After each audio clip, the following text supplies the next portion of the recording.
날로 날로 가깝도다.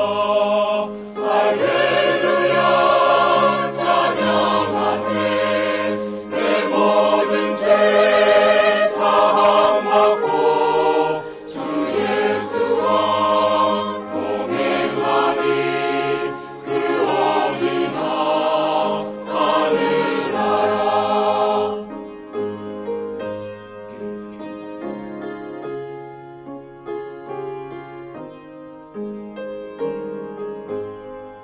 높은 산이 거친 들이 조망이나 궁궐이나 내 주 예수 모신 곳이 그 어디나 하늘나라.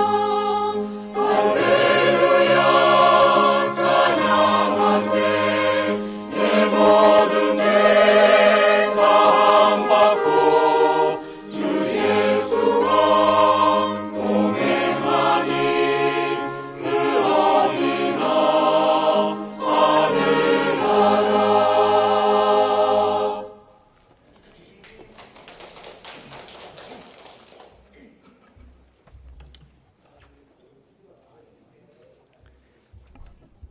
좋은 아침입니다. 옆에 계신 분들 두루 돌아보시면서 인사 나누시겠습니다. 안녕하세요. 굿모닝. 부에노스 디아스.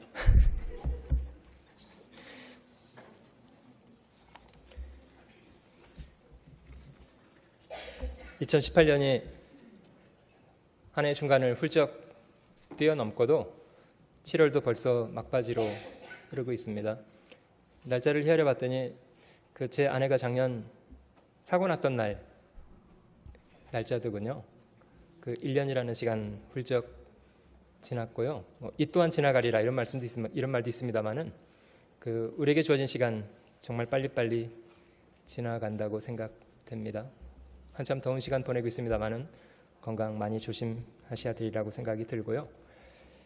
한 주 전에 저희 7월 전도 집회 신민철 목사님 모시고 잘 마무리할 수 있어서 감사하게 생각되고요. 수고해 주신 모든 분들께도 감사드립니다. 저는 지난주 뉴저지 교회를 방문해서 생활 집회 그리고 주일 집회 짧은 기간에 일정을 많이 잡아 놓으셨더라고요. 좀 고단한 시간 보내고 은혜로운 시간 잘 가지고 돌아왔습니다. 전도 집회가 끝났다고 해서 전도가 끝난 건 아니고요. 말씀 들으셨던 분들 잘 챙기셔서 바르게 신앙생활 잘 해가실 수 있도록 잘 도와주셔야 되겠다고 생각됩니다. 오늘 아침에 저희가 에베소서 4장 말씀을 함께 좀 찾아보도록 하겠습니다. 신약성경 에베소서 4장을 함께 찾아보겠습니다.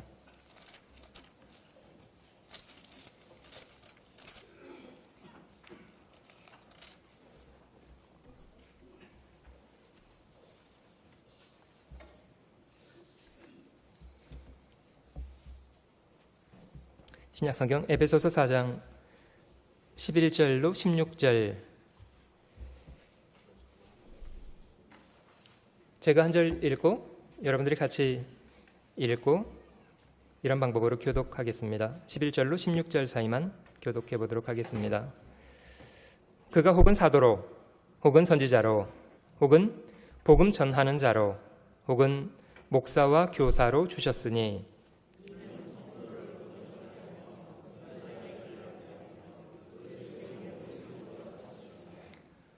우리가 다 하나님의 아들을 믿는 것과 아는 일에 하나가 되어 온전한 사람을 이루어 그리스도의 장성한 분량이 충만한 데까지 이르리니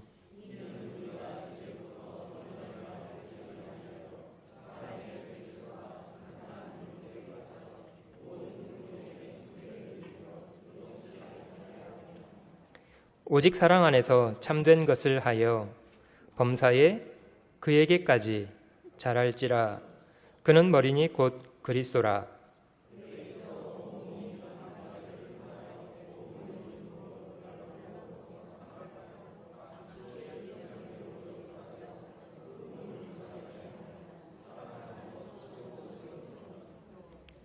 네, 거기까지입니다. 제가 먼저 잠깐 기도하겠습니다.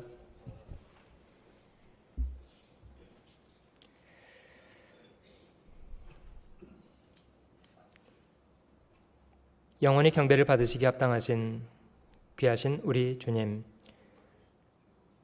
지금도 이 모든 만물을 친히 다스려 운행하심으로 그 안에 연약한 저희들 주님 베푸시는 귀한 은혜 안에서 하루하루의 시간, 매 순간순간의 시간들을 살아갈 수 있도록 인도해 주시는 것을 감사드립니다. 아무런 자격 없는 사람들에게 주님 후히 베푸시는 귀한 은혜들입니다. 주님, 저희가 얼마나 귀한 은혜 안에 살고 있는가를 겸손히 돌아보게 하시고 소망 없이 죄악 가운데 살던 저희들 주께서 먼저 사랑하시고 복음의 귀한 사랑 안에서 주님이 저희 죄를 인하여 자신을 죽는 데 내어주신 거룩한 희생으로 저희의 모든 죄악을 도말해 주시고 믿음 안에서 저희를 받아 하나님의 자녀 삼아주신 이 귀한 은혜 앞에 감사와 찬양을 잃지 않고 살아가게 하시기를 원합니다. 죽기까지 사랑하신 우리 주님 앞에 저희도 동일한 사랑, 동일한 충성으로 주님 사랑하며 주를 위해 죽기까지 할지라도 즐거이 따라 순종하며 살아가도록 도와주시기를 원합니다. 이 시간 또 저희를 주님의 말씀 앞에 불러 모아주시고 함께 성경을 배울 수 있도록 귀한 시간 주시니 감사드립니다. 우리 각 사람의 마음을 열어주시고 우리의 귀를 열어주시고 주님 저에게 하시기 원하시는 선하신 뜻을 바르게 분별할 수 있도록 도와주시기를 원합니다. 한 시간의 모든 시간을 오직 우리 주님의 다스리심과 인도하시는 손길에만 의지합니다. 언제나 변함없이 저희를 사랑하시는 귀하신 주 예수님의 이름으로 기도 올립니다. 아멘.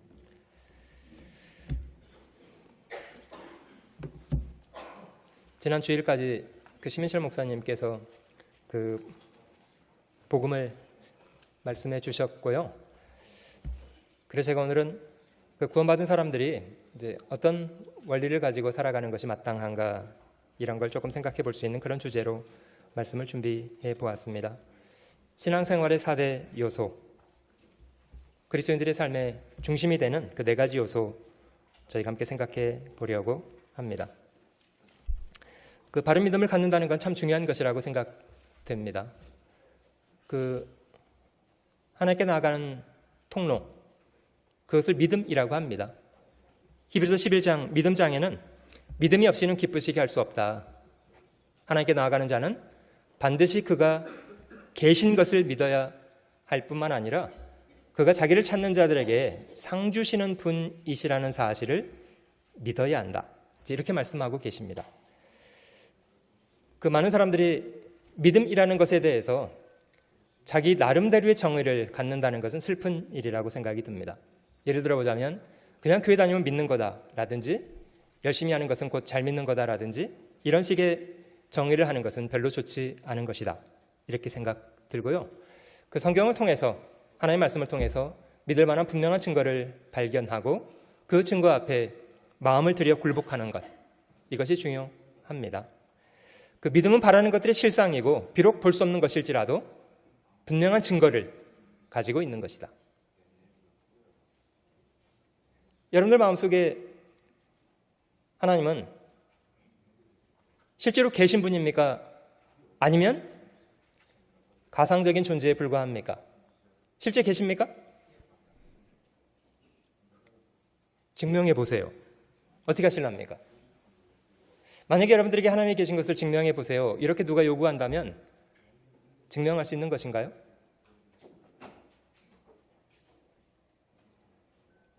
혹시 이렇게 어거지를 쓰지는 않으십니까? 있다면 있는 거지. 사실 그건 어거지고요. 여러분 밤새 보이던 하늘의 별들이 아침에 동이 터서 날이 밝아오면 이제 더 이상 보이지는 않게 됩니다. 우리 눈에 보이지 않습니다. 그럼 아침이 되면 별은 없어진 것이다 이렇게 생각하시는 분,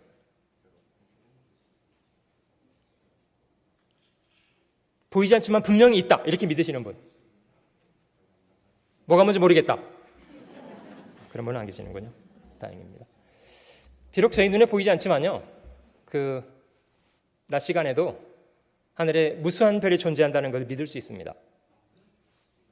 그것이 분명한 사실이기 때문입니다. 우리 눈에 보이지 않습니다. 그러나 어마어마한 증거를 통해서 저희는 그 증거를 사실로 받아들이고 인정합니다. 이제 그런 걸 믿음이라고 합니다.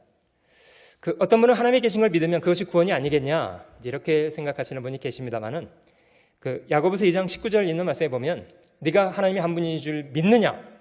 여러분들 믿으시나요? 믿으시죠? 근데 그 다음 구절에 잘하는도다 귀신들도 믿고 떠느니라.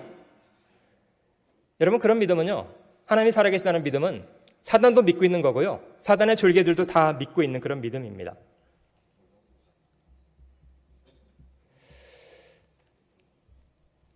하나님을 믿는다는 것은 실제 하나님이 살아계시다는 분명한 증거를 발견하는 것 이상으로 그 하나님과의 바른 관계를 회복하는 것. 사실 저에게 믿음이 필요합니다. 여러분, 2000년 전 주님 이 땅에 3년 반이라는 공생애를 사실 때에 주님 많은 사람들을 만나셨고 그들을 만나셔서 음식을 잡수시기도 대화를 나누시기도 어떤 경우 병든 자에게 기적을 베풀어 주시기도 하셨습니다. 혹시 주님이 각 사람을 만나시면서 주님이 가장 보고 싶으셨던 것, 각 사람에게 주님이 확인하기 원하셨던 것 무엇이었다고 생각이 되십니까? 혹시 주님은 사람들의 잘 배운 것이나 재산을 많이 가지고 있는 것이나 좋은 그런 여건을 가지고 있는 것들에 대해서 주님은 주로 관심을 가지시고 평가하시고 그러셨던가요? 야, 너는 참 재산이 참 많은 사람이구나. 아유, 많이 배웠구나. 이런 거 주로 평가하셨습니까? 아니요. 주님은 그런 것에 대해서는 관심이 거의 없으셨고요. 그 주님이 사람들에게 관심을 갖고 계셨던 것은 그들의 마음속에 가지고 계셨던 이것입니다. 이것은 무엇입니까? 믿음입니다. 각 사람 마음속에 있는 믿음에 대해서 주님은 관심을 갖고 계셨습니다. 몇 가지 사건을 제가 한번 여러분들께 말씀드려 볼게요. 한 번은 주님이 그 풍랑 속에 제자들과 함께 배를 타고 갈릴리 호수를 건너가시는 중에 그 주님은 이제 주무셨다고 하잖아요. 근데 풍랑이 얼마나 험악하게 일었는지 거의 제자들은 죽음에 직면하는 그런 상황이 되었고 자기들이 할 수 있는 노력대로 애를 많이 쓰다가 더 이상 자기 능력 범주 안에서 해결할 수 없는 상황이라는 것을 인식하고 나서야 그들은 주님께 도움을 청했습니다. 주여, 우리가 죽게 생겼습니다. 우리를 돌아보지 않으시겠습니까? 그러자 주님이 잠을 깨셔서 제자들에게 하셨던 말 무엇이게요? 어찌하여 두려워하느냐? 너희에게 믿음이 그 다음에 뭐라고 하셨죠? 없느냐?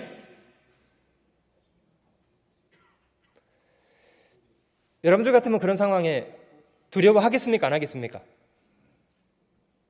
풍랑이 일어나서 배가 거의 뒤집힐 지경이 되어 있는 상황이라면 두렵겠습니까? 안 두렵겠습니까? 아마 이런 말씀 많이 하시겠죠. 어이구 죽겠네 많이 하셨겠죠.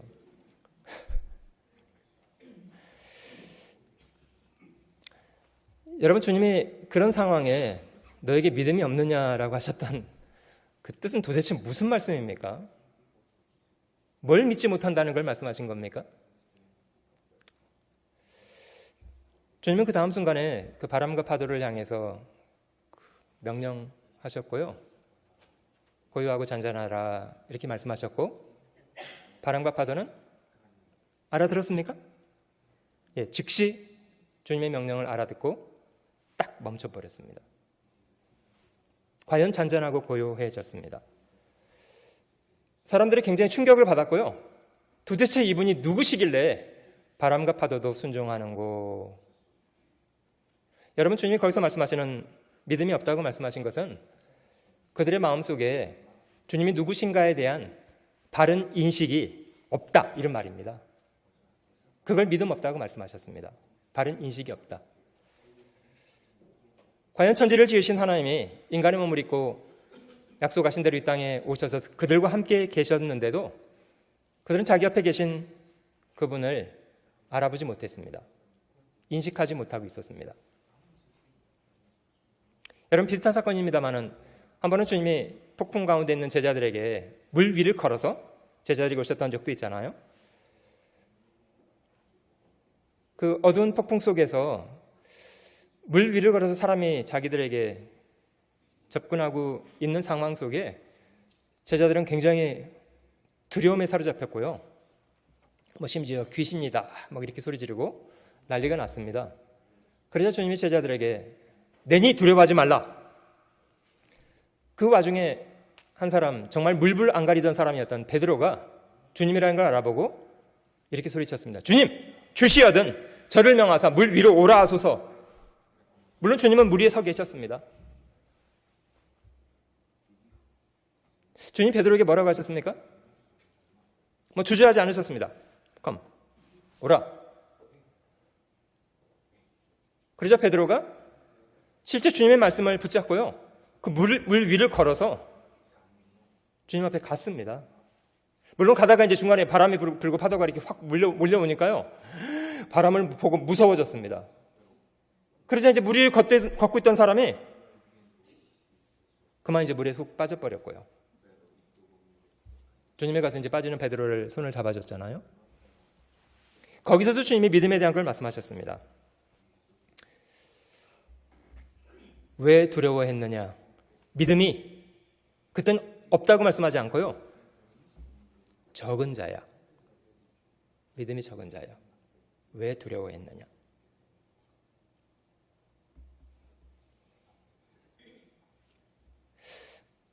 유대인은 아닙니다만은 주님이 믿음을 칭찬하셨던 사람들은, 성경에 기록된 사람은 다 이방인이었습니다. 한 사람은 로마 백부장이 있었고, 한 사람은 수로보니게라는 지역, 페니키아 사람, 뒤에 보니게라는 말이 페니키아인을 말하고요, 헬라 사람, 귀신 들린 자기 딸을 구해달라고 주님 앞에 와서 소리 질렀던 한 여자 이야기가 있는데요. 마태복음 15장에 이제 기록되어 있습니다. 여자가 주님 앞에 주여 제 귀신 들린 딸을 고쳐주세요 소리를 질렀는데,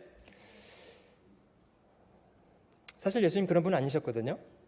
근데 아무튼 어떤 이유에서건 주님이 그 여자에게 반응을 안 하셨습니다. 아예 대꾸를 안 하셨습니다. 그냥 무시를 하신 정도가 아니고요, 조금 심각하게 말하면 개 이거요. 아시죠? 무시는 무시인데요, 앞에 글자가 붙는 이런 무시를 하셨습니다. 아예 그냥 상종을 안 하시는 것처럼 딱 제껴놨습니다. 그 정도 무시를 당하면 웬만하면 기분이 나빠서라도, 아니면 화가 나서라도 욕설을 내뱉거나 참내 고쳐주기 싫으면 싫다고 말이나 할 일이지, 참내 치사하고 이렇게 하면서 갈 수 있는 상황 아닙니까? 여러분 같으면 어떻게 하시겠습니까? 아마 저희 중에도 상당히 많은 분들은요, 심지어 주님 앞에서라도 그런 건방진 태도로 그냥 소리 지르고 갈 사람 많습니다. 왜냐고요? 고약하거든요, 성질이. 그런데 어떤 이유에서건 이 여자는요, 그런 무시를 당하면서도 거의 흔들리지 않았습니다. 나중에 제자들이 하도 어색했던지요, 아유 주님 저 여자 하도 소리 지르고 있는데 주님 좀 줘서 보내세요. 참 이상하시네, 오늘 왜 이러실까 이분이? 이러면 제자들이 앞에 와서 이제 도와줬잖아요. 그러자 주님이 그제서야 제자들을 돌아보시면서 이렇게 말씀하시더랍니다. 자녀의 떡을 취해서 개에게 던지는 것이 마땅하지가 않다. 그 말씀인즉슨 유대인들을 위한 은혜를 이방인인 저 여자에게 주는 것이 합당하지가 않다, 이런 말이에요. 자녀는 유대인, 개는 이방인. 여러분, 주님이 실제로 그 여자를 거의 그냥 개 취급을 한 겁니다. 여자가 주님 앞에 뭐라고 얘기했냐면요, 주여 올소이다. 주여 올소이다. 주여 그러나 개들일지라도 자기 주인의 상에서 떨어지는 부스러기는 얻어먹는 겁니다. 주님 개 취급해서 좋은데 부스러기 같은 은혜라도 은혜를 베풀어 주신다면 감사하겠습니다. 여러분, 여자는 교만한 사람입니까? 겸손한 사람입니까? 그런 겸손은 도대체 어디서부터 나온 겁니까? 자기 앞에서 계신 그분이 누구신가에 대한 바른 인식으로부터 나온 겁니다. 거스리려고 하지 않았습니다. 무시를 당하고 업신여김을 당해도 그 주님의 권위를 도전하거나 대들려고 하지 않고 그 권위 앞에 겸손하게 마음을 낮추고 있었습니다. 주님이 그 답변을 들으신 이후에 그 여자에 대한 태도를 확 바꾸었습니다. 주님이 그렇게 감격스럽게 표현했던 적은 없습니다. 여자야, 네 믿음이 크도다. 네 믿은 대로 될지어다. 그 시로 즉시 그 귀신 들린 딸이 나왔습니다. 여자야, 네 믿음이 크도다. 여러분, 주님이 지금 말씀하신 믿음이라고 말씀하실 때 믿음에 대해서 평가하신 것이 무엇인가를 좀 기억해 보세요. 네가 교회를 얼마나 다니냐, 네가 집사냐, 장로냐 이런 걸 질문한 게 아니고요. 그런 걸 말하는 게 아니고 네가 주님에 대해서, 하나님에 대해서 바른 인식을 가지고 있느냐 이런 걸 질문한 거고, 네 생각을 붙잡고 사느냐, 내 말을 붙잡고 사느냐 이런 걸 믿음이라고 평가한 겁니다. 여러분, 베드로가 적어도 기적을 경험했어요. 물 위를 걸었다니까요. 그게 가능했던 이유는 뭡니까? 오라 하셨던 주님의 말씀을 붙잡고 있을 때는 가능했습니다. 근데 주님 말씀과 눈에 보이는 상황 사이에서 상황을 너무 크게 생각하니까요, 그만 말씀을 붙잡았던 마음을 슬쩍 잃어버리게 된 거 아니에요?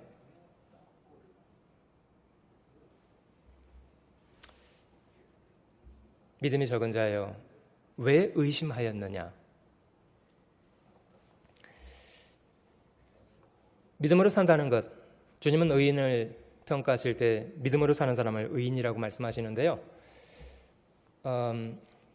하나님을 향한 바른 인식을 가지고 있는 것, 자기 생각보다는, 상황보다는 하나님의 말씀을 더 중요하게 생각하는 것,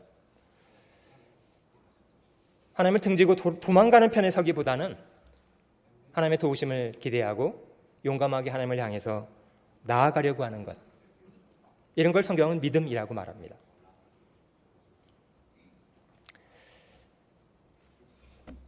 마태복음 6장을 한번 찾아보시면요, 먹고 사는 것에 이제 어떤 사람 찌들려 있는데요, 그렇게 살아가는 이유는 믿음과 상관이 있습니다. 6장 25절 찾아보시면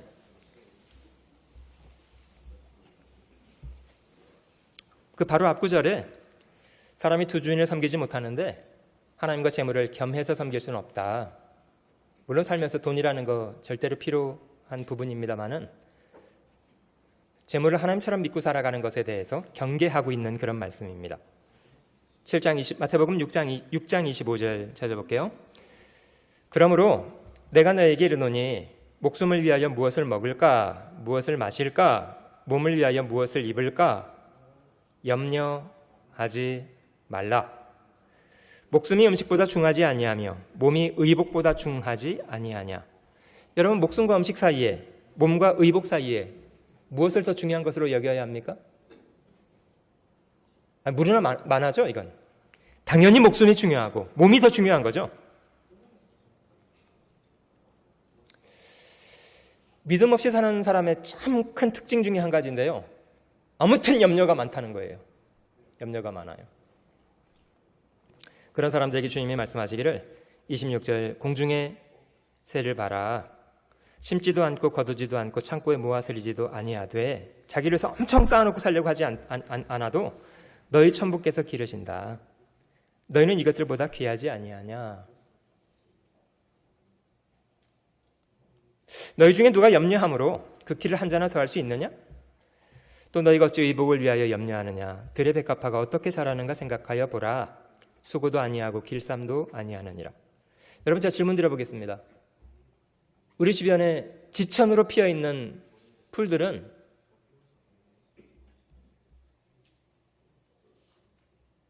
왜 잘하고 있는 걸까요?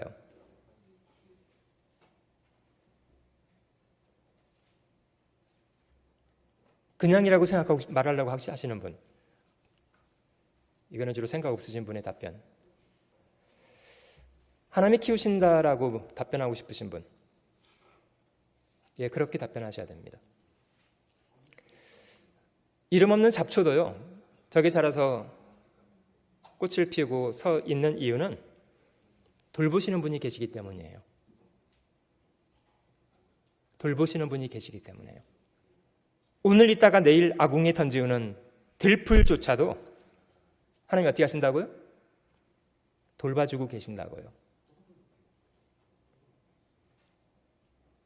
그러면 하나님은 그 들풀 하나도 섬세하게 입히시는 그런 분이시라면, 그러면 들풀과 우리를 비교할 때 하나님 앞에 누가 더 귀합니까? 우리보다 들풀이 더 귀하다고 생각하시는 분, 공중의 새보다 우리가 더 귀하다 이렇게 믿으시는 분, 다섯 분만 그렇게 믿으시고 나머지는 새가 더 귀하다, 하나님이 새는 보호하시지만 우리는 보호하지 않을 거다. 30절 넘어가 볼게요. 오늘 있다가 내일 아궁이에 던지우는 들풀도 하나님이 이렇게 입히시거든 하물며 너희일까 보냐. 같이 읽어보겠습니다. 믿음이 적은 자들아.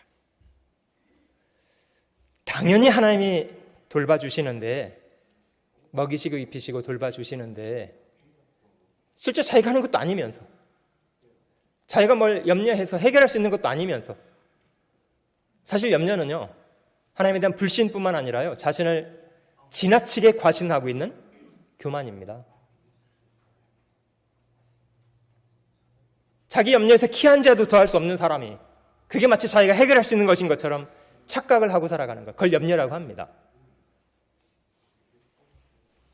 31절 그러므로 염려하여 이르기를 무엇을 먹을까 마실까 무엇을 마실까 무엇을 입을까 하지 말라. 이는 다 이방인이 구하는 것이라. 너희 천부께서 이 모든 것이 너희에게 있어야 할 줄을 아시느니라. 그래서 성경은 그 염려하는 시간 중단하라고 명령하십니다. 아무것도 염려하지 말고. 여러분이 말을 잘못 이해해서 계획성 없이 살아도 된다 이런 뜻이 아니고요, 어떻게 살 것인가에 대한 계획은 하세요. 아무 생각 없이 사는 게 믿음이다 아니라니까요. 염려를 하지 말라는 거지 계획을 하지 말라는 게 아니에요.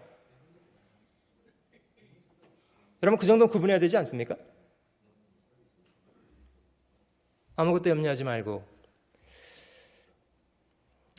염려했던 시간을 딱 바꿔서요 그 시간을 기도하는 걸로 바꾸세요. 아무것도 염려하지 말고 오직 모든 일에 기도와 간구로 너희 구할 것을 감사함으로 하나님께 아뢰라. 그리하면 지각에 뛰어난 하나님의 평강이 그리스도 안에서 너희 마음과 생각을 지켜주십니다.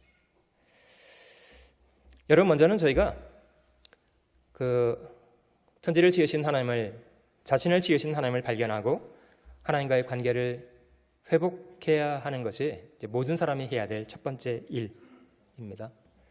우리 모든 사람은 다 아담의 자손으로 죄악 가운데 태어났던 사람이고요, 하나님 없는 삶을 살아오면서 사실 어마어마한 죄를 짓고 살아왔던 사람들입니다.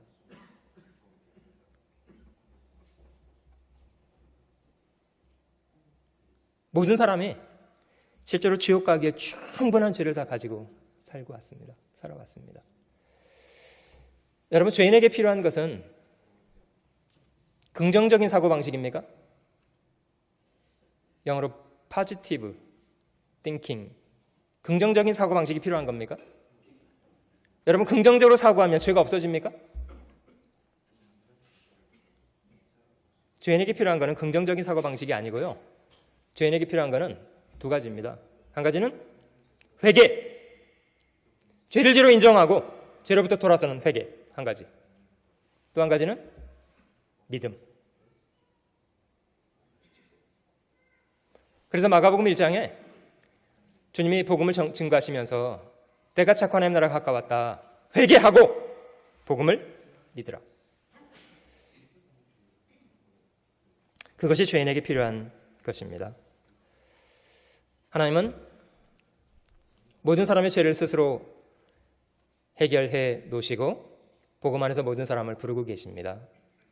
2000년 전 이 땅에 오셔서 십자가에 죽으신 예수 그리스도는 인간의 죄를 대속하기 위해서 하나님께서 뜻하셨던 인간의 모든 죄악을 영원히 속죄하기 위해서 이루신 하나님의 증거입니다.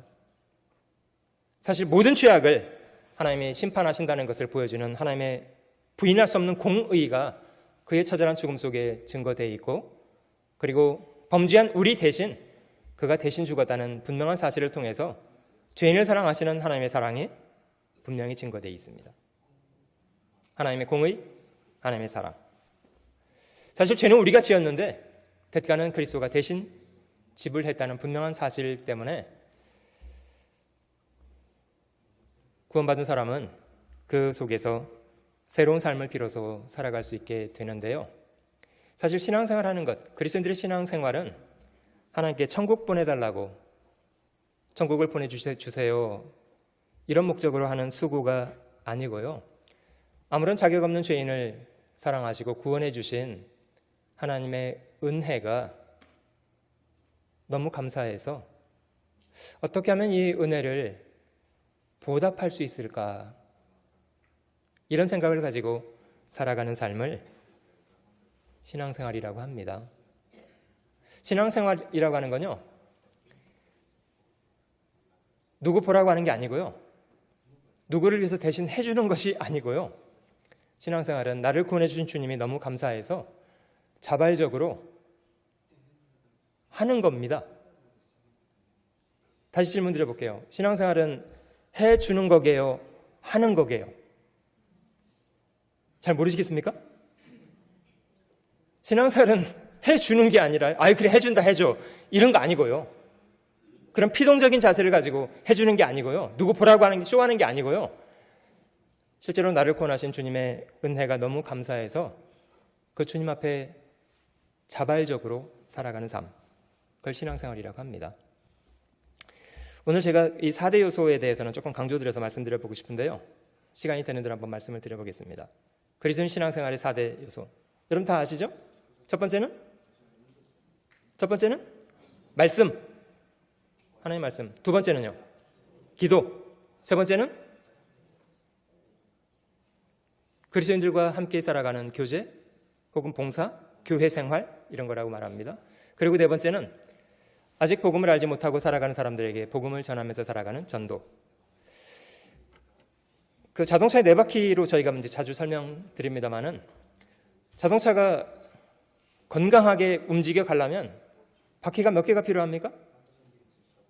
네?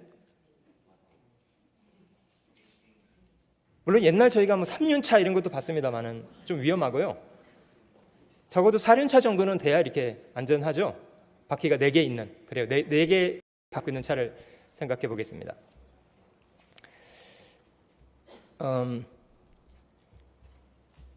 여러분 저 혹시 차에 4x4라고 써 있는 걸 보신 적 있으세요 혹시? 4x4. 그 의미를 정확하게 아십니까? 뭘 의미하는 말인지? 그 아버지가 이제 아들과 함께 차를 운전하고 가다가 앞에 4x4라고 써 있는 걸 보고, 아들 저게 무슨 뜻이야? 질문했대 아들한테. 아들이 역정을 내더래요. 아빠! 16!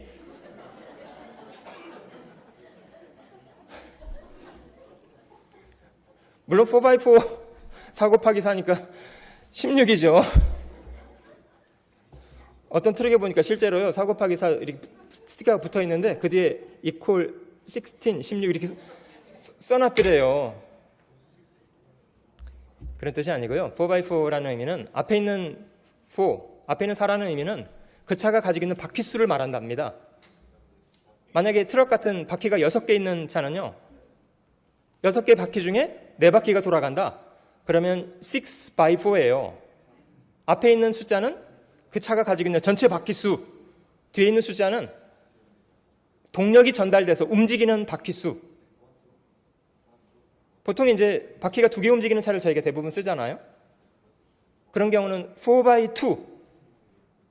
근데 특별히 좀 험악한 산을 간다든지 얼음길에 잘 가게 만든다든지 이런 목적을 위해서 특별히 이제 4바퀴를 다 굴러가게 만든 차가 있는데요. 그런 걸 이제 4x4라고 합니다. 여러분, 저 신앙생활도요. 이 4바퀴 중에 몇 개 바퀴가 잘 굴러가야 제대로 하는 것이 될까요?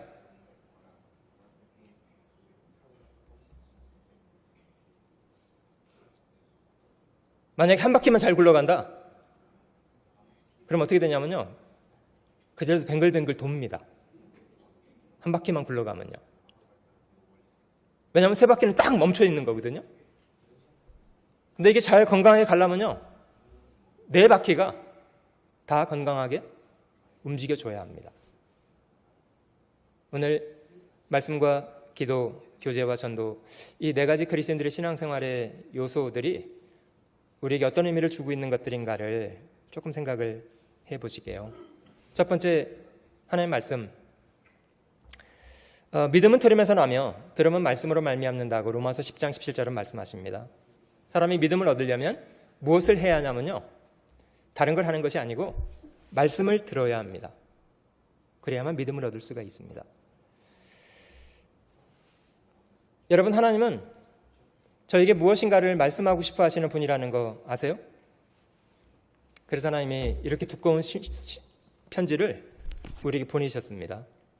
문제는 이제 우리 편에 있는데요. 하나님은 저에게 무엇인가를 말씀하고 싶어 하시는데 인간 편에서 들으려고 안 해요. 들으려고 안 해요. 실제로 많은 사람들은요. 하나님의 말씀을 들으려고 하지 않기 때문에 하나님과 단절이 되어 있습니다. 디스커넥이라고 하지 딱 단절이 되어 있습니다. 하나님과 멀리 떠나 있어요. 들으려고 하지 않기 때문에. 혹시 여러분들도 들을 귀를 갖고 계세요?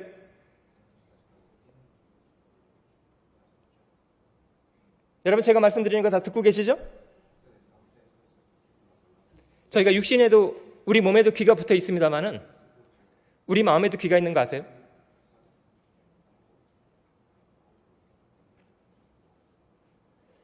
주님이 씨를 뿌리는 자의 비유를 말씀하시면서요. 들을 귀 있는 자는 들을지어다. 똑같이 들어도요. 들을 귀 없는 사람은요. 무슨 말인고. 들을 귀가 없는 사람도 있어요. 그리고 대부분 들을 귀가 없는 사람은요. 들으려고 하지를 않습니다. 안타까운 이야기입니다만은 하나님이 그 옛날 소돔성을 멸망시키려고 계획하셨던 때가 있었잖아요. 실제로 소돔성을 멸망시키겠다는 그런 계획은 누가 들어야 될 말이었냐면요. 들판에 살고 있는 아브라함이 들어야 될 말이 아니고요. 실제 소돔성에 살던 사람은 롯이었습니다. 근데 왜 롯은 실제 의로운 심령을 갖고 있었던 사람이라고 평가받은 사람인데 왜 하나님이 롯에게는 소돔성을 심판하겠다는 그런 경고를 왜 롯에게 직접 말씀하지 못했을까요?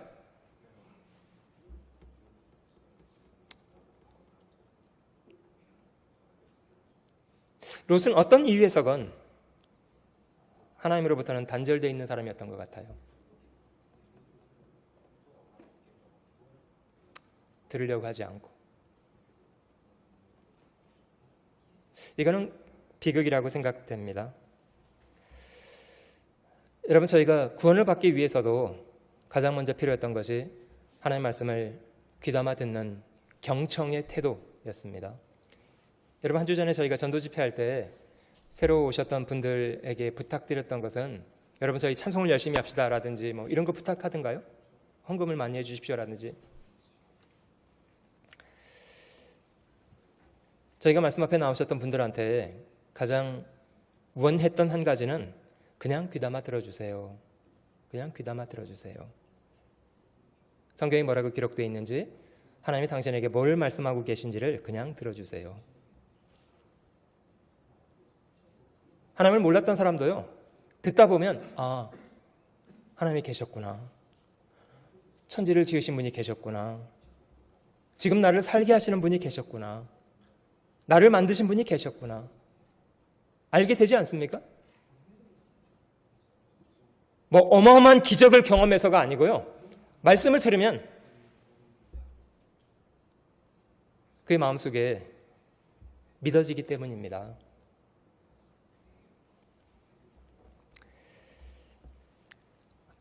너희가 성경에서 영생을 얻는 줄 생각하고 성경을 상고하거니와. 사실 영생을 얻으려면 성경을 듣는 것부터 해야 합니다. 다른 것 하지 마시고요. 여러분들이 신앙적으로 병이 생기잖아요. 신앙적으로 건강을 잃어버리고 병이 생기면 어떤 증상이 제일 먼저 나타나냐면요, 말씀이 훅 멀어져 있습니다. 마음속에. 여러분, 건강한 사람은 밥 먹는 거 보면요, 입이 달아요. 특별히 막 일을 많이 하는 일꾼들은요, 밥상 차려주면요, 정말 허겁지겁 먹어치웁니다. 왜냐고요? 입이 달기 때문이에요. 근데 병든 사람은 밥 차려주면 어떻게 하고 계세요? 때려주고 싶어요. 왜냐하면 깨작거리거든요. 짜네 쓰네 하면서 먹으려고 안 해요. 여러분, 신앙도 병이 들잖아요. 입맛이 싹 없어져 버립니다.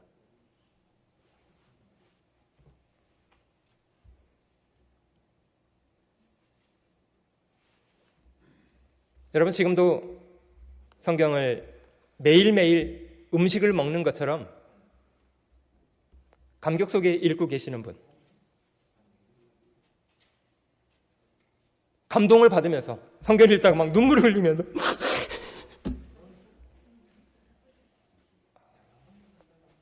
그런 분은 안 계세요? 목사님이 5장씩 읽으래. 흰 건 종이요 검은 건 글씨로다.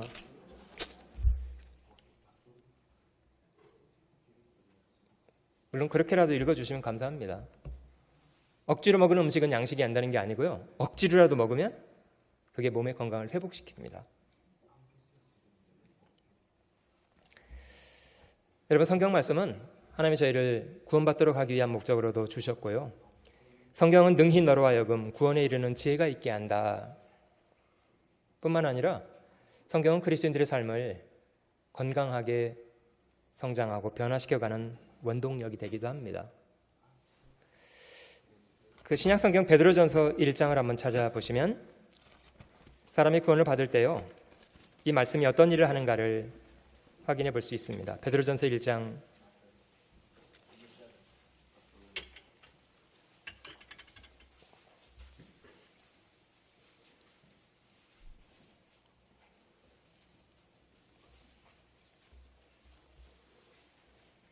여기 편지가 이제 거듭난 사람들에게 보내진 편지라는 걸 확인해 볼 수 있는데요. 베드로전서 1장 3절 말씀에 보면 이제 이 편지를 받는 사람들이 베드로가 평가하기를 거듭난 사람들이라고 명칭하고 계십니다. 1장 3절 찬송하리로다. 우리 주 예수 그리스도의 아버지 하나님이 그 많으신 긍휼대로 예수 그리스도의 죽은 자 가운데서 부활하심으로 말미암아 우리를 거듭나게 하사 산 소망이 있게 하시며. 이 하나님의 자녀가 됐다는 것이죠. 거듭 태어나서 하나님의 생명을 받아서 태어나서 하나님의 자녀가 됐고, 그래서 이제 하나님의 나라를 상속받을 수 있는 사람이 되었다. 이 다음 구절을 이제 설명하는데요. 도대체 그러면 뭘로 거듭나게 되는 거냐? 여러분, 거듭 태어나려면, 그 생명이 태어나려면 뭐 씨앗이 있어야 될 거 아니에요? 씨앗? 생명의 씨앗? 여러분, 저희 몸도요, 실제로는 씨앗으로 시작됐습니다. 기억은 잘 안 나시겠습니다만은 부모님이 물려주신 씨앗, 그것이 저희 몸의 출발입니다. 부인할 수 있습니까? 씨앗. 그런데 이제 거듭나는 것은 바로 이런 씨앗 때문이라는데요. 1장 23절 너희가 거듭난 것이 썩어질 씨. 우리 부모가 물려준 씨앗은 사실 시간이 지나가면요, 어쩔 수 없이 땅에 묻혀서 한 줌 흙으로 돌아가는 썩어질 씨앗입니다. 근데 그런 씨앗이 아니고 너희가 거듭난 것이 썩어질 씨로 된 것이 아니요 썩지 아니할 씨로 된 것이니. 자, 그 썩지 아니할 씨앗이 무엇인지를 같이 읽어볼게요. 같이 읽어보겠습니다. 하나님의 살아있고 항상 있는 말씀으로 되었느니라. 그래서 말씀을 어떻게 듣는가가 우리 영원한 생명을 결정하는 거예요. 길가 같은 마음, 돌짝밭, 가시덤불, 이런 좋지 않은 그런 밭은 생명의 씨앗이 떨어져도 열매로 만드는 데는 실패한 마음들입니다. 좋은 땅에 있다고 말한 것은 착하고 좋은 마음으로 말씀을 듣고 그 말씀을 지키려고 하고 인내로 결실해내는 사람들이다. 들을 귀 있는 자는 들으라. 주님이 이렇게 말씀하신 겁니다.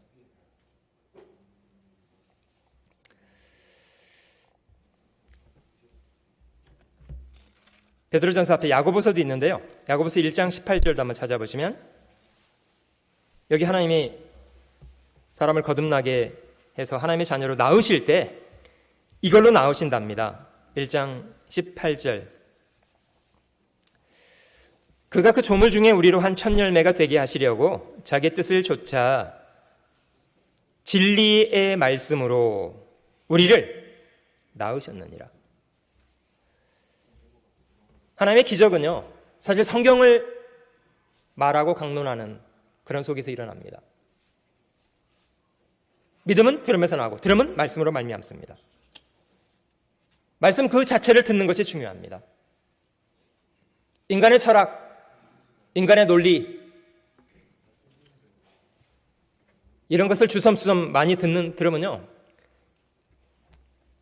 그냥 이 머릿속이 그냥 쓰레기통이 되는 것 같아요. 정작 순수한 하나님의 말씀을 듣기에는 자꾸 문제가 생겨요. 돌짝밭에 비유된 사람들은요, 이미 그 밭 안에 자리 잡고 있는 돌들이 너무 많아서요, 이 씨앗이 뿌리를 내릴 수 있는 흙이 없었던 거예요. 인간이 엉뚱한 것을 마음속에 너무 많이 가지고 있으면요, 정작 말씀을 들어도 그게 마음에 뿌리를 못 내려요. 그런 사람은 먼저 돌부터 걷어내야 돼요. 저희가 쓰는 용어 중에 밭을 간다, 밭갈이 이런 말 합니다마는 마치 농부가 씨를 뿌리기 전에 부지런히 밭을 먼저 준비해서 땅이 씨앗을 받아들일 수 있는 그런 상태를 만들어가는 과정, 밭을 간다고 말하는데요. 우리 마음도 그런 과정은 필요한 것 같아요. 우리가 전도 집회할 때 그 첫날부터 복음을 말하지 않는 이유는 그 성경이 사실이고 하나님이 분명히 계시고 어떤 일을 행하시고 하나님의 역사 속에 어떤 일을 해 오셨는가를 차근차근 배워가는 과정 속에 하나님에 대한 바른 인식이 생기고 그런 하나님이 얼마나 두려운 분인가에 대한 그런 인식이 생기고 그 하나님의 말씀을 우리가 어떤 태도로 대해야 되는가에 대한 바른 태도를 배우게 됩니다. 두려움을 배우게 돼요. 하나님에 대한 두려움. 인간의 교만은요, 자신을 지으시고 자신을 살게 하시는 하나님을 인식하지 못하고 살아간다는 것에 있습니다. 얼마나 건방진지요.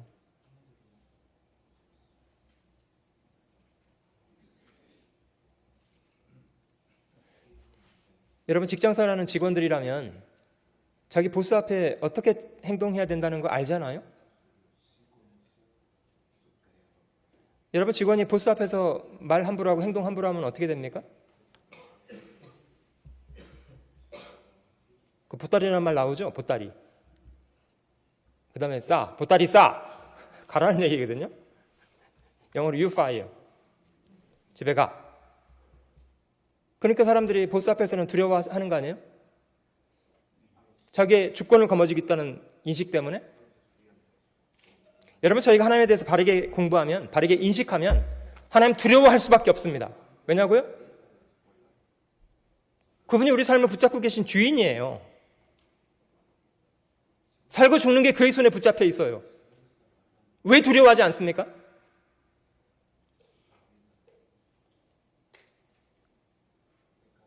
사람을 죽이는, 육체를 죽이는 자를 두려워하지 말고 사람을 죽인 이후에 그를 지옥불에 치워넣는 그를 두려워하라. 제정신이라면 사람을 두려워해야 합니까? 하나님을 두려워해야 합니까? 당연히 하나님을 두려워해야죠. 제정신이라면 하나님 말씀을 저희가 두려워해야 되는 거 아니에요? 근데 사람이 얼마나 건방진지요. 자기 생각이 안 맞으면 딱 걸러내요. 하나님의 말씀보다 자기가 더 현명하다 이렇게 생각하고 있는 것 같아요. 자기 논리, 자기 뜻이 하나님의 말씀보다, 하나님의 기준보다도 더 윗자리에 있다고 생각하는 것 같아요.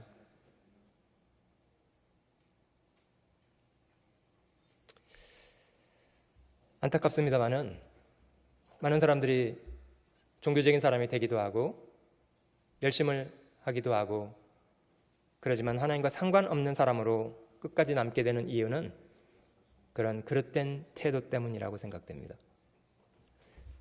이사야 66장을 한번 찾아보겠습니다. 이사야 66장, 구약성경 이사야 마지막 장입니다.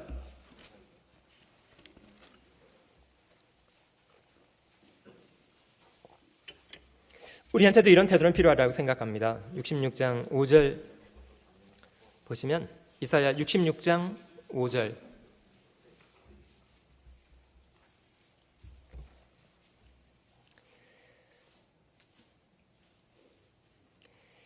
여호와의 말씀을 인하여 떠는 자들아 그 말씀을 들을지어다. 이게 정말 제정신 가지고 있는 사람의 태도입니다. 하나님의 말씀 앞에 마음으로 두려움 때문에 떠는 사람. 66장 2절 나 여호와가 말하노라 나의 손이 이 모든 것을 지어서 다 이루었느니라. 무릇 마음이 가난하고 심령에 동회하며 나의 말을 인하여 떠는 자 그 사람은 내가 권고하려니와. 저희한테 이런 삶의 태도가 필요합니다. 말씀을 지극히 두려워하고 어려워하고 평생에 자기 옆에 두고 부지런히 읽고. 예수님은 이 말씀을요, 음식을 사람이 먹는 음식에 견주어서 말씀하셨는데요.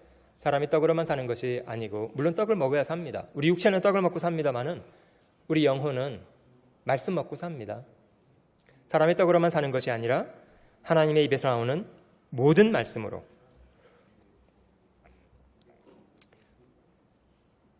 여러분 하루 몇 끼 드십니까? 3끼 이상은 꼭 챙겨 드시는 분, 3번 이상 꼭 식사를 하시는 분. 좋습니다. 4번 이상이요.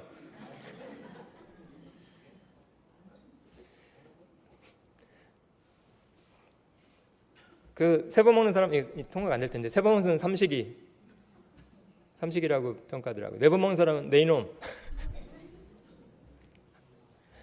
야식까지 챙겨 먹는 사람은요, 야이.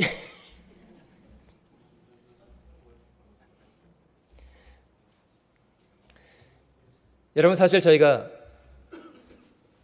규칙적으로 매일매일 음식을 먹고 있어서 그나마 건강을 이렇게 유지하고 있다는 거 알고 계세요? 여러분 저희가 먹은 음식이 우리 몸 안에 들어가서 소화라는 과정을 밟아서 그게 또 우리 연약한 몸을 딱 붙잡고 있다는 거 알고 계십니까? 사실 저희 몸은요, 우리 능력으로 붙잡혀 있지 않아요. 꾸준히 바깥에서 공급되는 그런 공급을 의존해서 유지가 됩니다.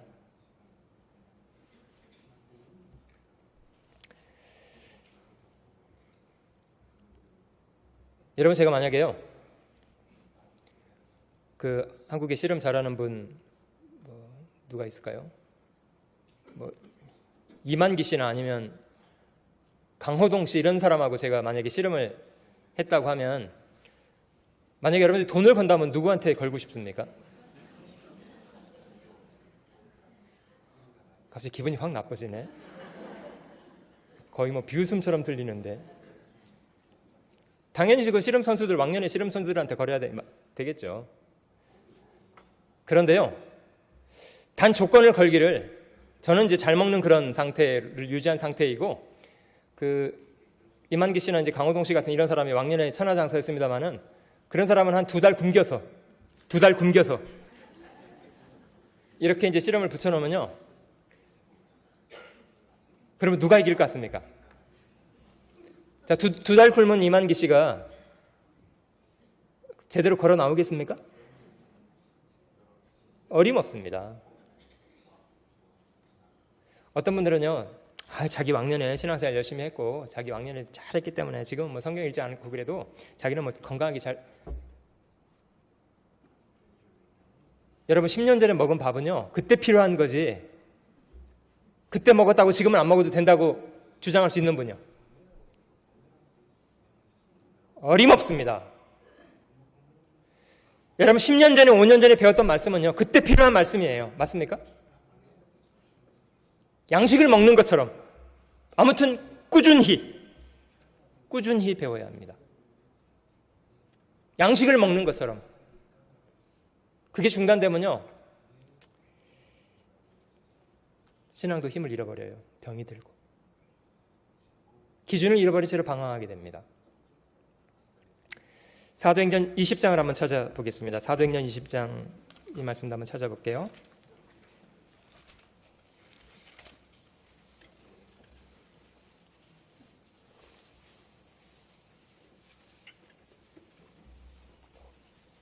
사도행전 20장 32절을 한번 찾아보겠습니다.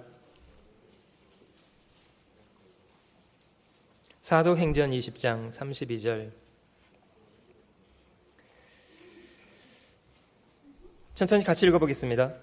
지금 내가 너희를 주와 및 그 은혜의 말씀께 부탁하노니 그 말씀이 너희를 능히 든든히 세우사 거룩히 하심을 입은 모든 자 가운데 기업이 있게 하시리라.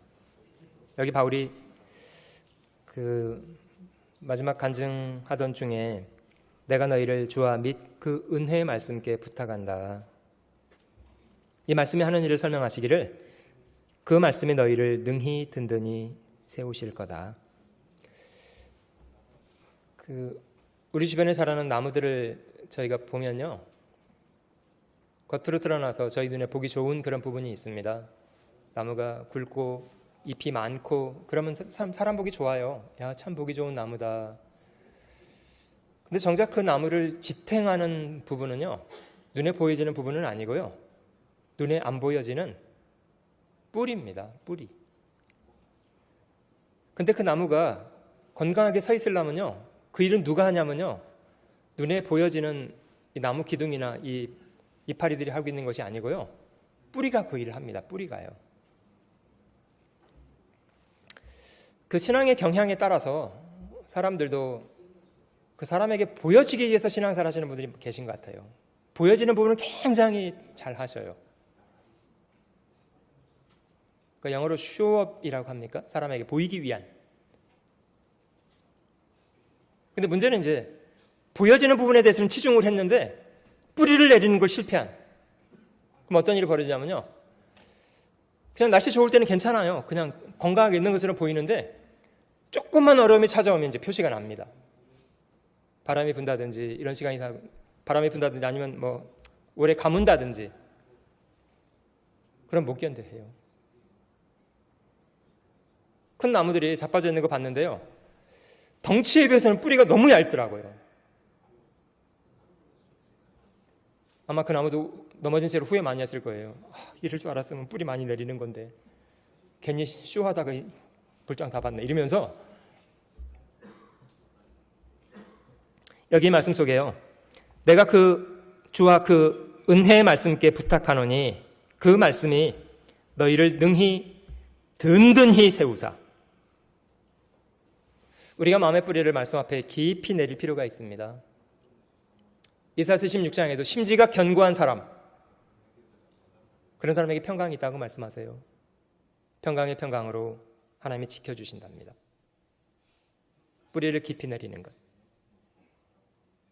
신앙의 기초가 된다고 생각합니다. 자, 두 번째는 그리스도인들이 할 수 있는 최대의 무기 천지를 지으신 전능자에게 자기 사정을 고할 수 있는 그런 채널을 가지고 있다는 것. 만약에 저희가 그 미 합중국의 대통령과 절친의 관계고 그리고 언제든지 전화하면 서로 말할 수 있는 그런 관계라면 인생 살면서 크게 도움이 되겠죠? 예를 들자면 야 트럼프 난데 이러면서 좀 도와줘야 되겠어 이러면서 트럼프에게 뭐든지 청할 수 있고 기꺼이 좋은 친구로 얼마든지 도와줄 수 있는 그런 상태라면 얼마나 큰 특권 아니겠어요?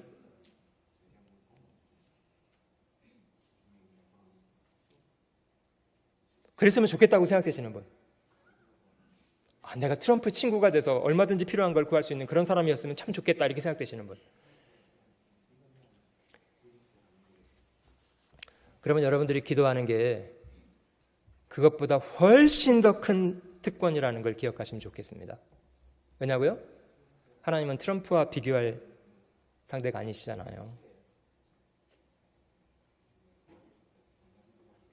여러분, 이 우주를 창조하신 전능자가 나의 아버지가 됐다. 사실 그걸 대신할 수 있는 건 없습니다. 영어로 that's it이라는 표현이 있는데요. 그러면 끝난 거예요. 하나님이 내 아버지가 됐다. 나의 기도를 들으시는 분이다. 그럼 끝이에요. 더 이상 문제될 게 하나도 없습니다. 왜냐? 그가 원하시는 대로 해줄 수 있기 때문에요. 요한복음 14장 14절 한번 찾아보시면요. 14. 제가 이 기억하기 좋은 숫자 때문에 이 말씀을 인용하시면서 엄청 깡패짓을 하시는 분을 봤거든요. 뻥을 엄청 치시더라고요. 이런 말 해도 되나? 아무튼 엄청 오바를 하시더라고요. 14장 14절.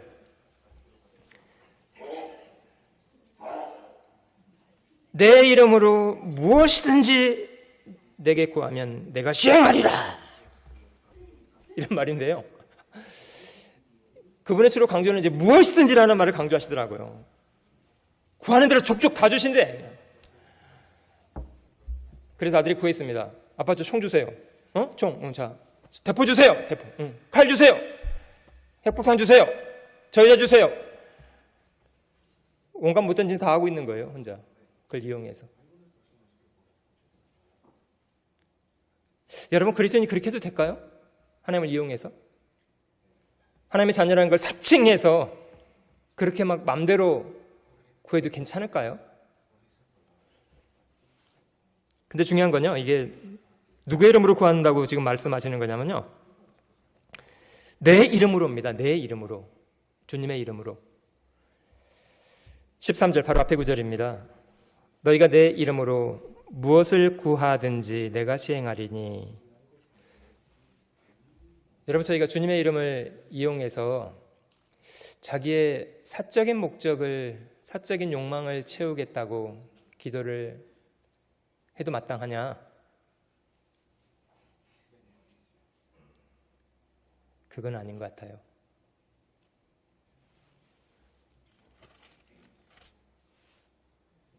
(15장) 한번 찾아 넘겨보시면 조금 이 내용을 주님의 이름으로 구한다는 게 뭘 말하는 건지를 조금 더 살펴보도록 하겠습니다. 15장 7절 보시면 너희가 내 안에 거하고 내 말이 너희 안에 거하면 무엇이든지 원하는 대로 구하라. 그리하면 이루리라. 여기 7절 말씀에 주님 안에 거하는 사람, 주님 말씀 안에 거하는 사람, 그 사람이 구하는 것 무엇 구하겠습니까? 주님 안에 구하는 사람이, 주님 말씀 안에 구하는 사람이 무엇을 원하겠습니까?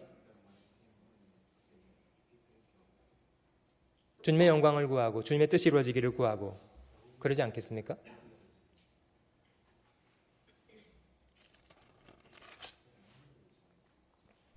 (16장) 또 넘어가 볼게요. 계속 반복되어 있습니다만은 주님의 이름으로 구한다는 것. 16장 23절 24절입니다. 23절 조금 중반부터 볼게요. 내가 23절 16장 23절 내가 진실로 진실로 너에게 이르노니 너희가 무엇이든지 아버지께 구하는 것을 내 이름으로 주시리라. 지금까지는 너희가 내 이름으로 아무것도 구하지 아니하였으나 구하라 그리하면 받으리니 너희 기쁨이 충만하리라. 여기 주님의 이름으로 구한다고 말할 때 우리는 그것이 주님의 뜻에 합당한가를 질문하면서 구해야 합니다. 우리가 기도 마무리할 때는 늘 그렇게 마무리하잖아요. 예수님의 이름으로 기도드렸습니다. 이렇게 마무리하는데요. 그런 마무리는 내가 구했던 이 모든 것이 주님의 뜻에 합당한가를 돌아보라, 이런 뜻입니다.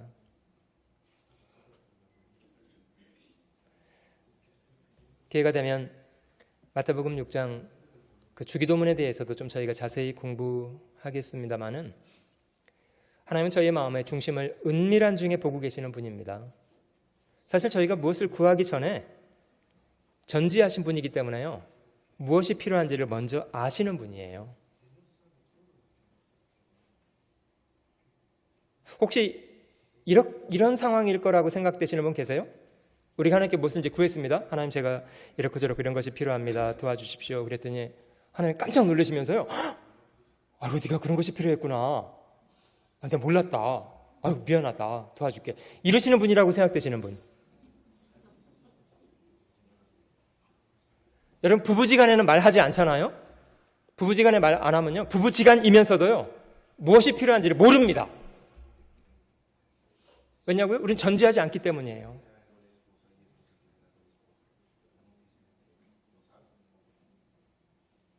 어느 아내가 저한테 이런 것이 필요해. 아, 그런 게 필요했었어? 아, 몰랐네. 사람은 그럴 수 있는 거 아닙니까? 말을 안 하면 모르는 거 아니에요. 하나님은 저희가 말하지 않으면, 기도하지 않으면 모르십니까? 아니요. 먼저 알고 계세요. 구하기 전에 있어야 될 걸 아시는 분이에요. 그런데 왜 기도하라고 하십니까? 우리가 무엇을 구한다는 것은요, 이해하게 됐다는 거예요. 하나님도 그때까지는 기다리고 계세요. 하나님 먼저 일하실 수 있어요. 그런데 우리가 그걸 이해하고 구할 때까지는 하나님도 기다려주고 계세요.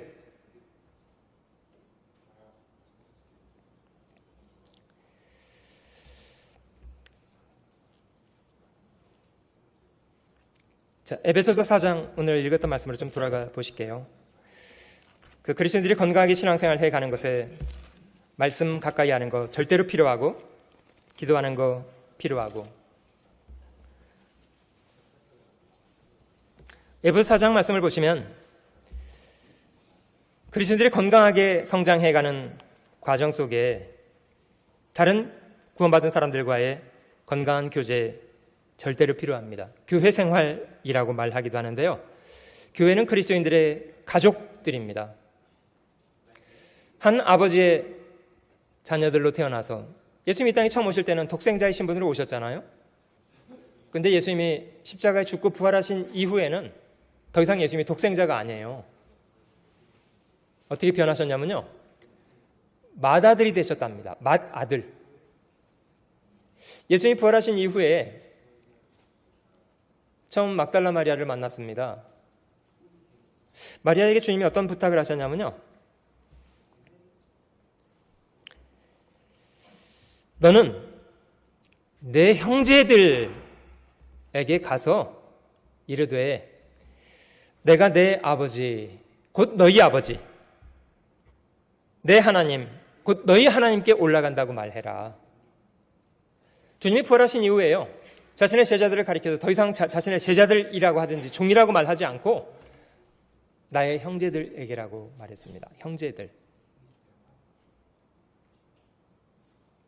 주님이 십자가에 죽으시고 부활하신 이후에, 비로소 복음이 완성된 이후에는 주님이 구원받은 사람들을 평가하시기를 나의 형제들이라고 말한 겁니다.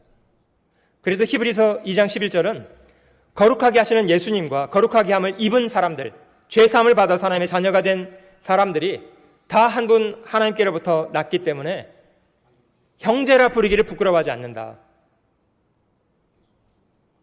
우리가 예수님을 형제라고 부르는 게 아니고요, 주님이 먼저 저희를 형제라고 불러주신 거예요.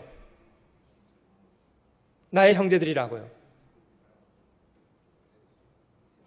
사실 저희는 그냥 우리가 저질러서 죄만 용서받은 게 아니고요, 천지를 지으신 하나님을 그리스도 안에서 아버지로 섬기는 사람이 됐습니다. 그래서 함께 구원받은 사람들이 한 아버지를 섬기는 형제지간이 된 겁니다.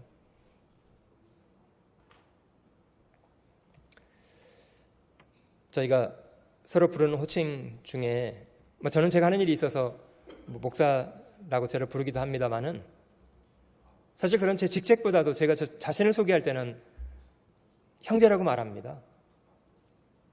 왜냐하면 주님 앞에서 그리스도인이 누릴 수 있는 최고의 호칭은 형제예요. 물론 저희 중에 교회 안에서 어떤 일 하시는 것 때문에 집사님들도 계시고 이런 호칭들이 있습니다만은 가장 좋은 호칭, 그리스도 안에서 함께 형제된 사람, 자매된 사람.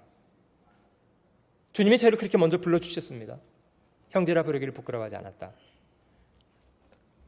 에베소 4장 11절부터 제가 좀 읽어보겠습니다. 그가 혹은 사도로, 이제 교회 안의 직분자들을 말합니다. 혹은 선지자로, 혹은 복음 전하는 자로, 혹은 목사와 교사로 주셨으니, 하나님 이런 직분자들을 세우신 이유, 그 다음 구절에 이렇게 설명합니다. 이는 성도를 온전케 하며 봉사의 일을 하게 하며 그리스도의 몸을 세우려 하심이라.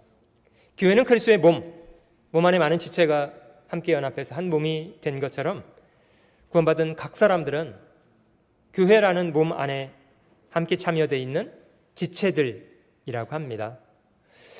우리 몸의 모든 지체는 서로 일사불란하게 머리를 받들어서 머리의 명령을 따라 움직이고 있습니다. 머리가 뛰라고 하면 뛰고 서라고 하면 서고 이런저런 일을 하라고 하면 머리의 명령을 따라서 우리 몸은 순종하고 있습니다. 마치 그런 것처럼 구원받은 형제 자매들이 함께 연합해서 머리 대신 주님의 명령을 순종하는 사람들, 그 사람들을 성경은 교회라고 말합니다.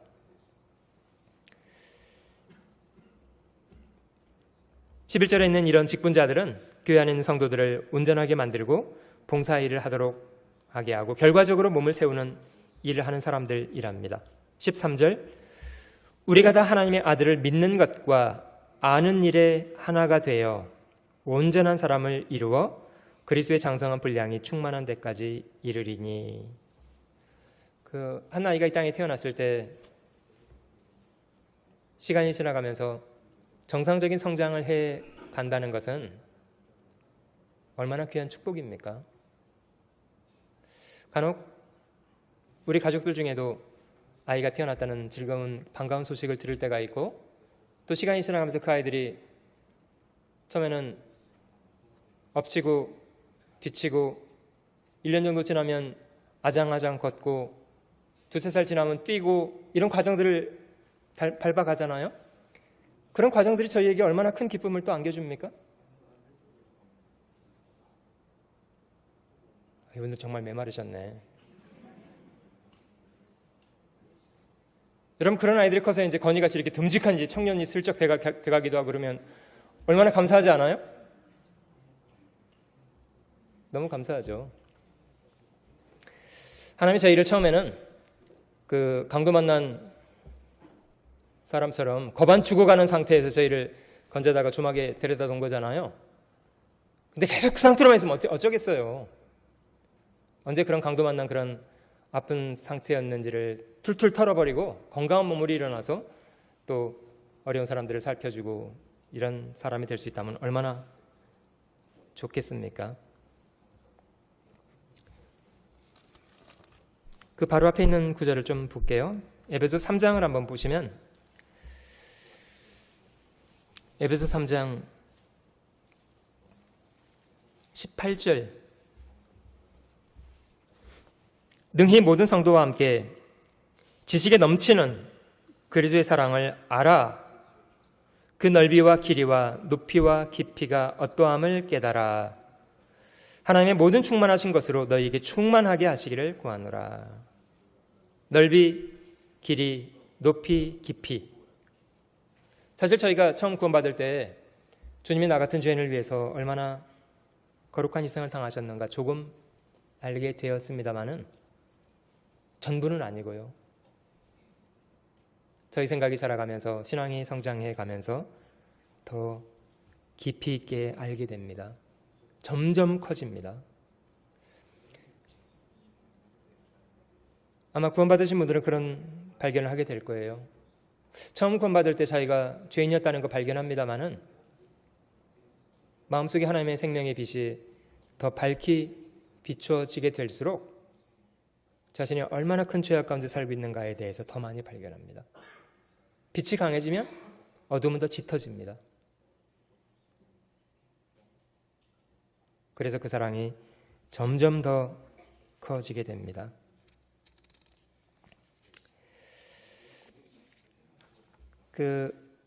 교회가 이 땅에 남아서 해야 될 최고의 일이 있다면 그거는 우리 주변에 저희가 만나는 사람들에게 복음을 전하는 것이다. 주님이 몸소 이루신 이 귀한 소식을 알지 못하는 사람들에게 또 전해 주어야 한다. 사실 부담스러운 일입니다. 왜냐하면 말만 잘해서 될 일이 아니기 때문에요. 아무리 깨끗한 물을 상대방에게 건네줘도, 보는 앞에서 깨끗한 물을 따라서 건네줘도 그릇이 더러우면요, 마시고 싶지 않은 거예요. 사실 복음은 우리에게 아주 순수한 생수와 같은데 우리의 그릇이 너무 더러우면 다른 사람에게 전달할 때 오해를 많이 일으킵니다. 우리가 과거 구원받기 전에는 죄 속에 살던 사람들 맞아요. 그러나 이제 하나님의 자녀로 그리스도인으로 이 땅을 살고 있다면 우리 안에 있는 그런 부끄러운 일들에 대해서 과감하게 정돈하고 복음을 말하기에 합당한 사람으로 자신을 변화시켜 가야 한다는 것은 틀림없습니다. 4장 14절, 이는 우리가 이제부터 어린아이가 되지 아니하여 사람의 괴술과 간사한 유혹에 빠져 모든 교훈의 풍조에 밀려 요동치 않게 하려 함이라. 오직 사랑 안에서 참된 것을 하여 범사에 그에게까지 자랄지라. 그는 머리니 곧 그리스도라. 그에게서 온 몸이 각 마디를 통하여 도움을 입음으로 연락하고 상합하여 각 지체의 분량대로 역사하여 그 몸을 자라게 하며 사랑 안에서 스스로 세우느니라. 한 주간 저희가 전도 집회를 마치면서 저희가 협력해서 복음을 전한다는 것에 대한 의미도 많이 서로 공부했으리라고 생각이 들고요. 저희가 세상에 살아서 해야 될 일, 고생하기 위해서 사는 것만 아니고요, 돈 벌려고 성공해 보려고 세상 사는 것만 아니고요,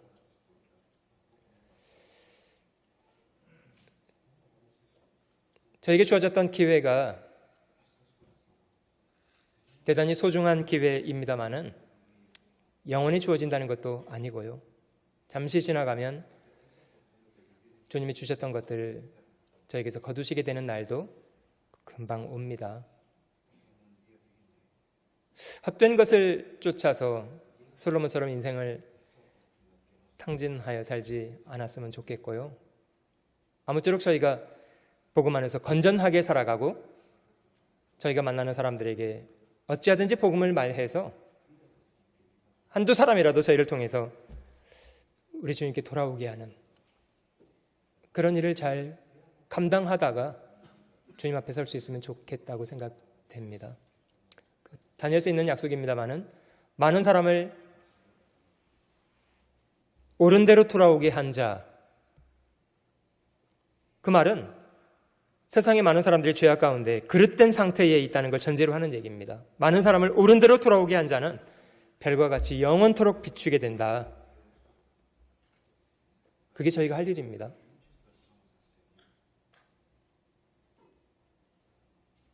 복음에 합당하게 생활하고 조금 사람들과 섞여 살면서는 좀 손해보고 사시고요, 좀 손해보고 사시고 너무 깍쟁이 노릇하지 마시고요, 두루두루 그 어려운 사정들을 살펴주시려고 노력하시고요. 옆에 누가 계신가 좀 보실래요? 다들 잘 신앙생활 하시는지, 어디가 아픈 데는 없으신지 좀 두루두루 살펴보시고요, 위에서 많이 기도해 주시고 그렇게 하시면 좋겠습니다. 지난 주간 그리고 내일부터 한 주간 또 2주간 일정으로 지금 도미니카 공화국의 선교 여행 중이고요. 뉴저지 교회 그리고 워싱턴 교회 다수의 형제 자매들이 선교 여행에 참여해서 함께 복음을 전하고 있는 중입니다. 현지인들이 한 20분 정도 말씀 앞에 나와서 경청하고 있다는 그런 소식 카톡으로도 알려드렸었는데요. 저희 교회에서는 저희가 마음을 좀 모아서 선교원금을 준비해서요. 한 2,100불 정도 되는 금액을 준비해서 지난 금요일날 레미 형제가 선교여행에 함께 동참해서 가 있습니다. 잘 도착했다고 소식도 전해오고 뭐라고 했더라? Somos uno in Christos. Is right? 그리스도 안에서 우리는 하나! 뭐 이런 그거를 외친 걸 이제 동영상으로 찍어서 이제 보내주기도 하고 이랬더라고요. 한 주간의 도미니카 선교 위해서도 기도 많이 해주시고, 어쨌거나 저희가 살아있는 동안에 이뤄진 사람들 복음 전하면서 살아야 된다는 그런 부담스러운 일을 잘 감당하면서 사실 수 있도록 하시면 좋겠습니다. 같이 기도하겠습니다.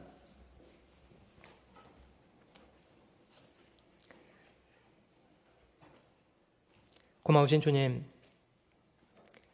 죄악 가운데 이뤄져 있었던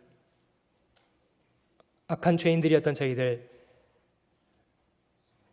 주님이 먼저 귀한 사랑으로 사랑하시고 저희의 죄를 인하여 자신을 십자가에 죽는데 내어주시고 주께서 흘려주신 고귀한 핏값으로 저희의 모든 죄악, 모든 허물을 영원히 도말해 주시고 저희 모든 죄를 용서하실 뿐 아니라 믿음 안에서 저희를 받아주시고 하나님의 자녀로 삼아주신 그 크고 놀라우신 은혜 진심으로 감사드립니다.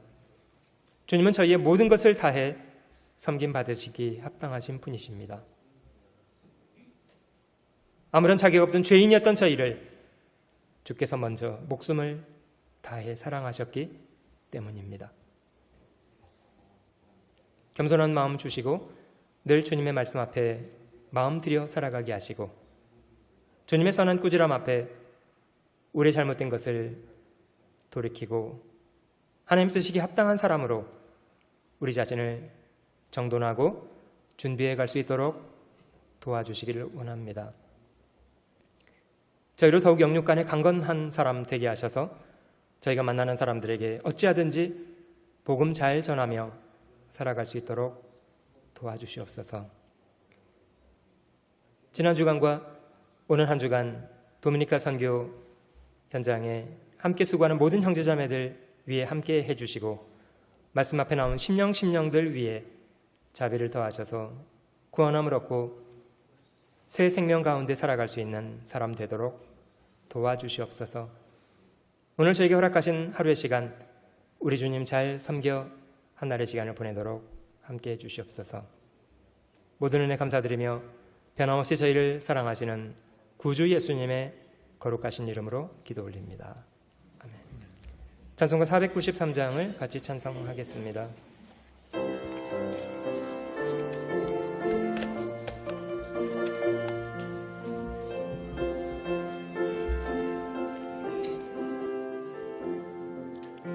나 이제 주님의 새 생명 얻은 몸 옛 것은 지나고 새 사람 되도다.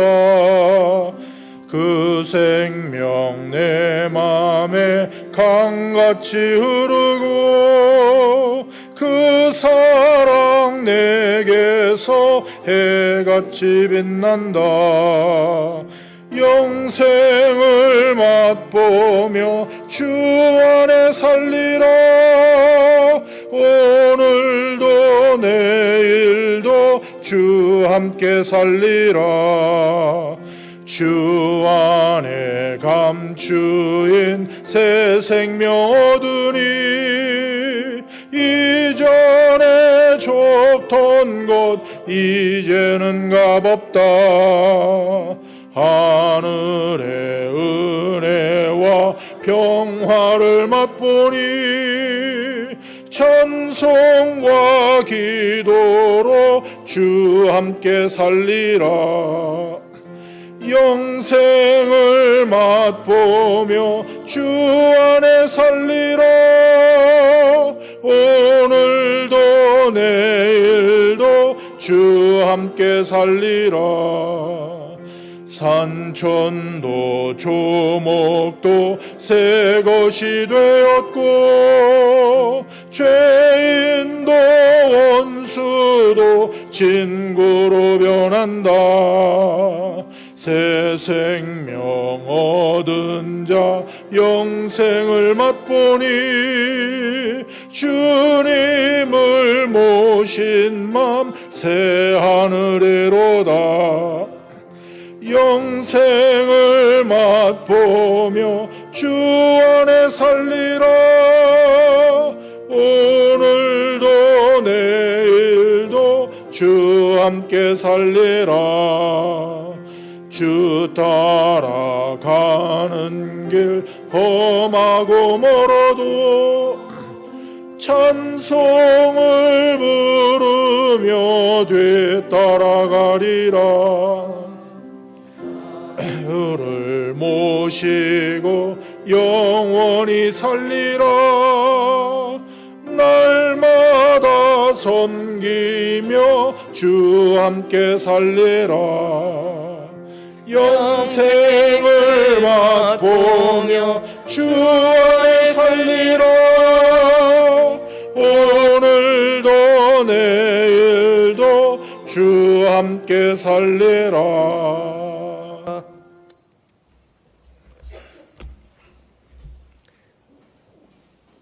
오늘 새로 오신 얼굴들 잠깐 인사하실 수 있도록 소개해 올리겠습니다. 얼마간의 일정으로 한국 방문하셨던 김동현 형제님 들어오셨는데 잠깐 인사해 주실래요? 잘 다녀오셨어요? 안녕하세요. 더 까매지신 것 같아요. 잘 계셨습니까? 마리아 이사벨라와 지인들 되시는 살로메, 호세, 카롤리나 오늘 주일 집회 같이 오셨는데 잠깐 네. 비엔베니도스 감사합니다. 네. 웰컴이라는 말이었습니다. 심영은 자매님 친정 부모님이 잠깐 아틀란타 방문 중이시고요. 잠깐 인사해 주시겠습니까? 반갑습니다. 안녕하세요. 그리고 미시간 교회에서 신앙생활 하시던 브리트니 자매 그리고 어머니 되시는 것 같은데 크리스토프 Would you say hello to brothers and sisters? 네. 그리고 서춘 자매님 친구분 되시는 박영희 님도 같이 참석해 주셨습니다. 잠깐 인사해 주시겠습니까? 반갑습니다. 네. 고맙습니다. 봉사자님 이어서 광고 말씀 전해주시겠습니다. 수고하셨습니다.